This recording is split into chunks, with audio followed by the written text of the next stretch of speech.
যেই শিক্ষা আমাদের সবচেয়ে প্রয়োজন সেইটা হচ্ছে ধ্যান সাধনার শিক্ষা, হেরা গুহার মুরাকাবার শিক্ষা, যেটা মহানবী হেরা পর্বতে 15 বছর 1 মাস 19 দিন করছে। সেই শিক্ষা তো আজকে সুফিজমেই নাই, পীর ফকিরের দরবারেই নাই। কয়টা পীর ফকির আছে যে 1 বছরের একটা সাধনা করছে? কয়টা পীর ফকির আছে যে 4 মাসের একটা সাধনা করছে, 40 দিনের একটা চিল্লা করে হাদিস কোরআন মুখস্থ করে পীর হয়ে যান, মৌলবী রেখা পীর হয়ে গেলেন? আরে সুফিবাদের মূলই হচ্ছে মেডিটেশন, দায়েমি সালাত। এই দায়েমি সালাত তো পিসাব নিজেই জানে না দায়েমি সালাত কারে কয়। দায়েমি সালাতের কথা কইলে আসমান থেকে পড়ে, লাগে জানি ভূত দেহার মতো ডরায়, হঠাৎ দেখলো কিছু। আচ্ছা, দায়েমি সালাত এটা আবার কি? দায়েমি সালাত মাওলা আলী থেকে শিখতে হয়, মাওলা আলী থেকে ফতুয়া শিখে না।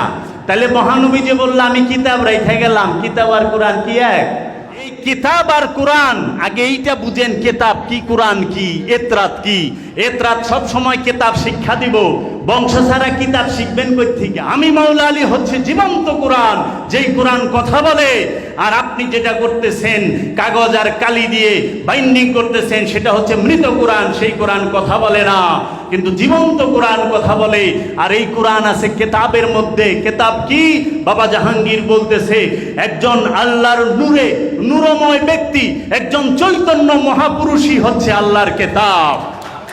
আর এই কিতাবের তাসাব্বুর, এই কিতাবের ধ্যান যখন একটা মানুষ করে, তখন সে দেখতে পায় ওই কোরআন কিতাবের মধ্যে কোরআন সংরক্ষিত, কোরআন সংরক্ষণ করে রাখছে।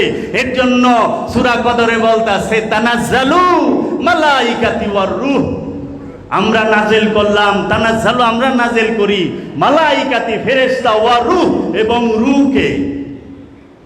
এই রূহকে, রূহের জায়গায় কোরআন বহায়। কোরআনের রূহও আরবি শব্দ, কোরআনও আরবি শব্দ, কেতাবও আরবি শব্দ, কিন্তু তিন বিষয় এক নয়। আর এটা জানতে হলে আপনাকে দায়েমি সালাতের মাধ্যমে, এই মুরাকাবা মুশাহেদার মাধ্যমে, এই ইলমে মারিফাতের মাধ্যমে, মাওলা আলীর জ্ঞানের মাধ্যমে শুধু ধ্যান করলেই হবে না, মাওলা আলীর ভিক্ষা লাগবে। পাক পাঞ্জাতনের ভিক্ষা ছাড়া ওলি হওয়া যায় না। পাক পাঞ্জাতনের ভিক্ষায় ওলি হয়। পাক পাঞ্জাতন বুঝো কাকে বলে? কে বুঝাইবো? বাবা জাহাঙ্গীর বলছে লক্ষ লক্ষ ভক্ত গুরু নাই। সারা জীবন কোরআন হাদিস পড়লাম, সত্যই পাইলাম না। বুকে হাত দিয়ে বলতে পারবো নিজেকে চিনছে? মহানবীর যে শিক্ষা, মানারাফা নফসাহু ফাকাদ আরাফা রাব্বাহু, যে নিজের নফসকে চিনেছে কোনো সন্দেহ নাই সে তার রবকে চিনেছে। আলী শব্দের অর্থ কি? উচ্চ। মাওলা শব্দের অর্থ কি? অভিভাবক। অভিভাবক কার? কিসের? মাওলা মহানবী কোনোদিন ছোট্ট একটা রাজ্য চালাইবার জন্য মাওলা বানায় নাই।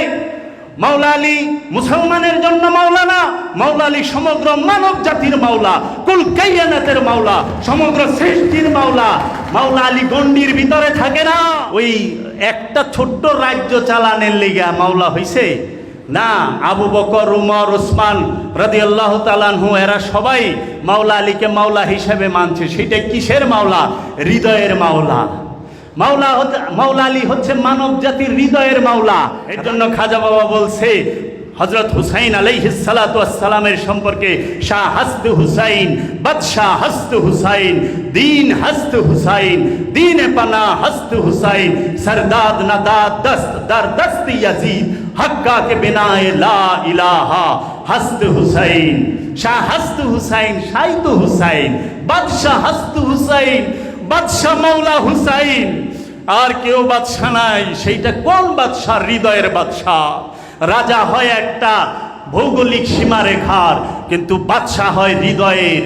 মাওলা কে বলতেছে? খাজা বাবায় মাওলা হুসাইন সম্পর্কে। দিন হুসাইন, দিনই একমাত্র হুসাইন। দিন কিসের? দিন শব্দের অর্থ স্বভাব, ইসলাম শব্দের অর্থ আত্মসমর্পণ। আত্মসমর্পণের স্বভাবকে বলা হয় দিন ইসলাম। আর এই দিন ইসলামে যে প্রবেশ করে তাকে বলা হয় মুসলমান।